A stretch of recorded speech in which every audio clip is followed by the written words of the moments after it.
Yes, നമുക്ക് തവളേനെ പറ്റിയിട്ട് തവള ഉണ്ടാക്കാൻ വേണ്ടിയിട്ട് പഠിപ്പിക്കാൻ 2 പേര് വന്നിട്ടുണ്ട്.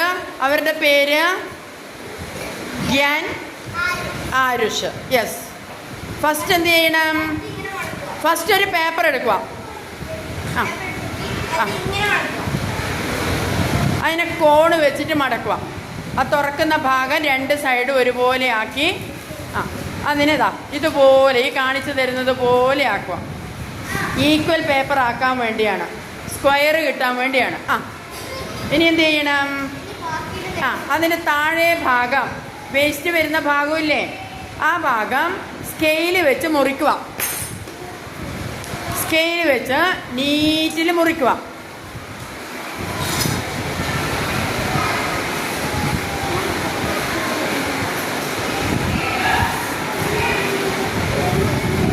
എല്ലാവരും മുറിച്ചോ?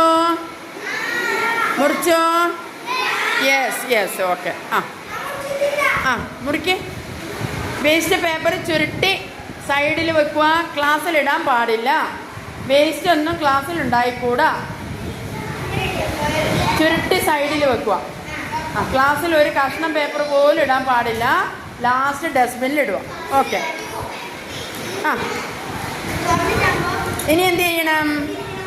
ഇനി അതിനെ നേരെ നടുക്കേ കൂടി നീളത്തിൽ മടക്കുക. അതാ കാണിച്ചു തരുന്നതാ. നീളത്തിൽ 2 സൈഡ് ഇതുപോലെ നീളത്തിൽ മടക്കുക. മടക്കിയോ? യെസ്, നീളത്തിൽ മടക്കുക. ഇനി അതിനെന്ത് ചെയ്യണം? അതിൻ്റെ തുറക്കുന്ന ഭാഗം, അതിന് തുറക്കുന്ന ഭാഗം 2 സൈഡ് ഇതുപോലെ കോണായിട്ട് മടക്കുക. നമ്മൾ നേരത്തെ മടക്കിയതുപോലെ മടക്കുക. കിട്ടിയോ? ഇനി അതിന് ശേഷം അതിൻ്റെ താഴെ ഭാഗത്തു നിന്നും അതുപോലെ മടക്കുക. നേരത്തെ മടക്കിയതുപോലെ മടക്കുക. അന്നേരം എന്താ, നമ്മൾ തോണി ഉണ്ടാക്കാൻ മടക്കിയതുപോലെ കിട്ടും അല്ലേ? നമ്മൾ തോണി ഉണ്ടാക്കാറില്ലേ? തോണി ആക്കാൻ റെഡിയാക്കുന്നത് പോലെ പേപ്പർ ഇപ്പം കിട്ടി. ഇനി ആ പേപ്പറിനെ ഓപ്പോസിറ്റ് സൈഡിലേക്കും ഇതുപോലെ മടക്കുക. ഓപ്പോസിറ്റ് സൈഡിലേക്കും ഇതുപോലെ മടക്കുക. നമ്മൾ നേരത്തെ മടക്കിയ സൈഡല്ല, മറ്റേ സൈഡ് തോണീൻ്റെ ഷേപ്പിൽ തോണിയാക്കാൻ വേണ്ടി മടക്കുന്നത് പോലെ മടക്കുക. അന്നേരം ഇതുപോലെ കിട്ടും, ഒരു ട്രയാങ്കിൾ കിട്ടും. കിട്ടി?